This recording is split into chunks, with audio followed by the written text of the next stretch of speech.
अब देखो high school में हमने आपको ब्लीचिंग पाउडर तक पढ़ा दिया है। अगला कंपाउंड है आपके यहाँ सोडियम हाइड्रोक्साइड।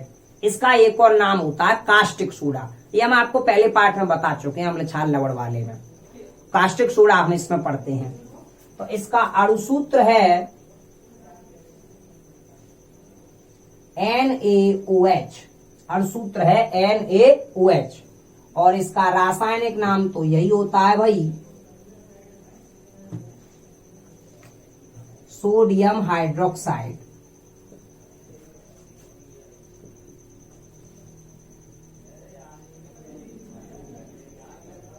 और इसका साधारण नाम है कास्टिक सोडा। दुकान पर जाओगे तो कास्टिक सोडा ही नाम से मिलेगा। ये कह देना दुकानदार से सोडियम हाइड्रोक्साइड दे दो तो वो तो मुंह फाड़ के देगा। वो क्या देगा आपको, तो जानता थोड़ी सोडियम हाइड्रोक्साइड इसका नाम है। ये कहना कास्टिक सोडा दे दो, कास्टिक सोडा दे दे। हाँ, और तुम क्या करोगे लाके, तुम्हें थोड़ी कोई जरूरत है तो तुम लेके आओगे।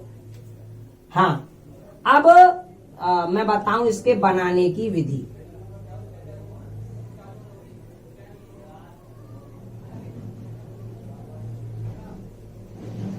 इसके जो बनाने की विधि है वो वास्तव में नेल्सन सेल विधि है। नेल्सन सेल विधि आप फर्स्ट ईयर में पढ़ते हैं। यहाँ पे उसका छोटा रूप दिया गया है। नमक के संतृप्त विलयन का विद्युत अपघटन करने पर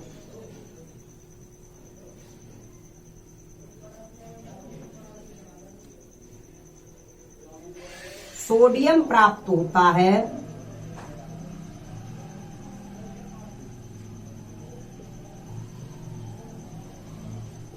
जिसकी क्रिया जल से कराने पर ये बन जाता है कौन, कास्टिक सोडा।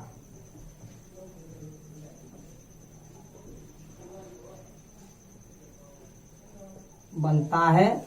यह क्रिया नेल्सन सेल में होती है।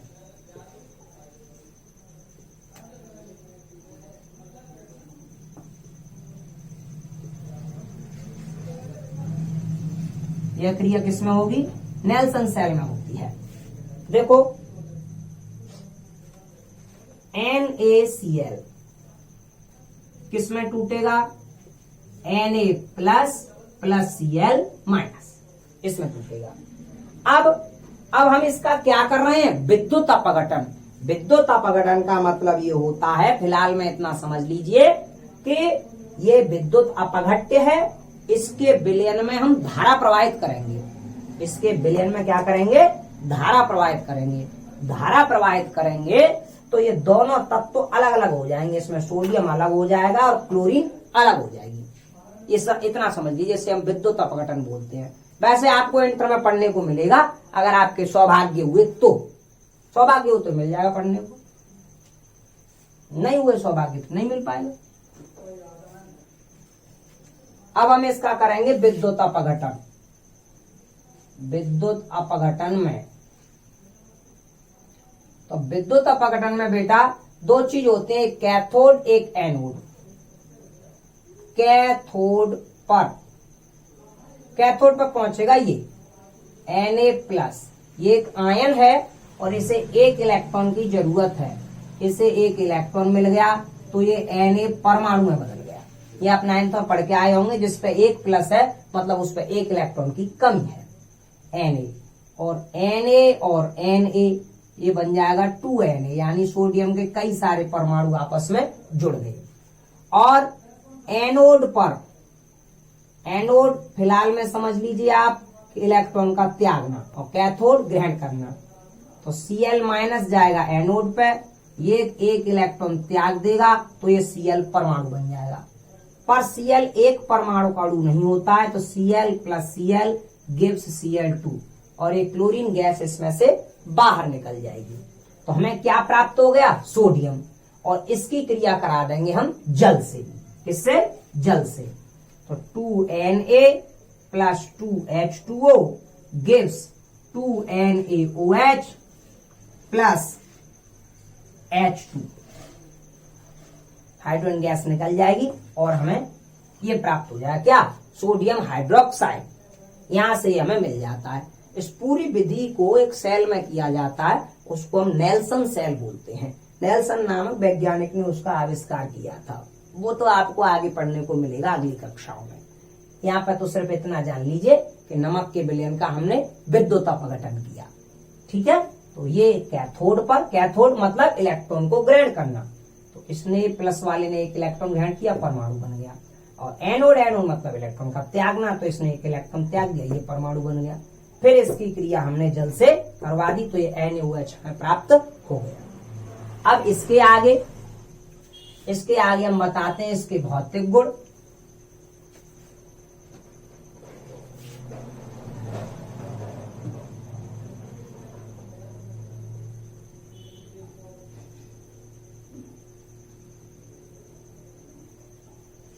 यह सफेद रंग का क्रिस्टलीय पदार्थ है।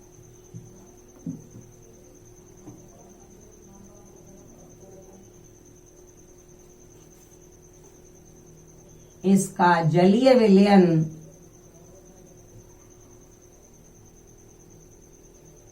क्षारीय, क्षारीय तो होगा ही, क्षारीय तो होता है एक, और संक्षारक होता है। संक्षारक का मतलब ये है कि अगर कास्टिक सोडा का जलीय विलयन आपके हाथ पैरों पर गिर जाए तो वहीं से त्वचा को फाड़ देगा। ठीक है, रासायनिक गुण वही प्रोसीजर है।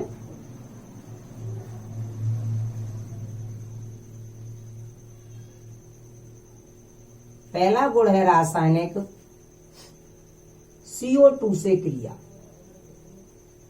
ये आप जानते ही होंगे, आप पहले पढ़ चुके हैं। इसमें धावन सोडा बनता है। अब आपने नहीं पढ़ी हो तो वो वीडियो देख लेना जिसमें धावन सोडा आ रहा है। पहली रिएक्शन है ये।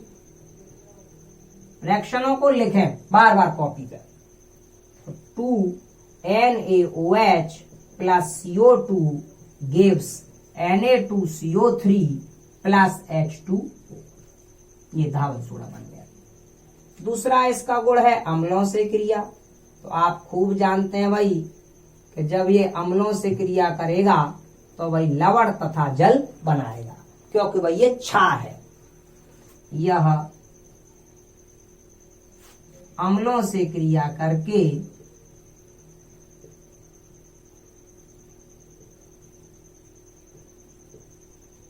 लवण तथा जल बनाता है।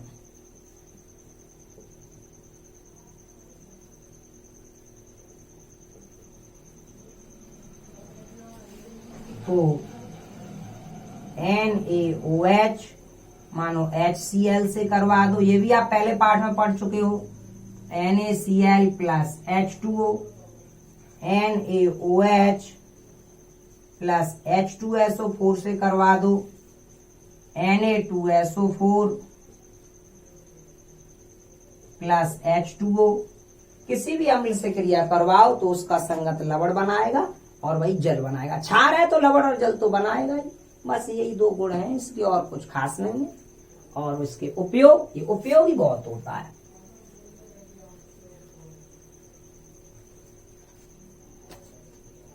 क्या उपयोग है इसके? मुख्य उपयोग है इसका पहला, प्रयोगशाला में अभिकर्मक के रूप में। ये लैब में टेस्ट करने के काम में आता है।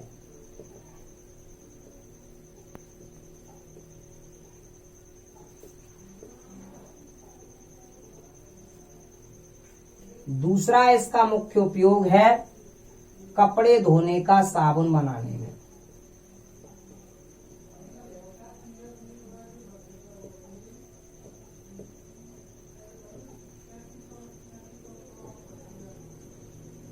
तीसरा इसका मुख्य उपयोग है लवण बनाने में।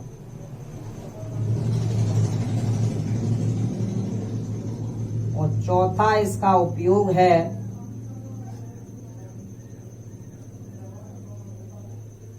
धावन सोडा बनाने में।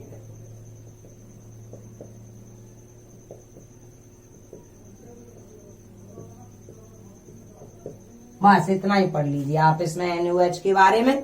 4 उपयोग 2 गुण ठीक।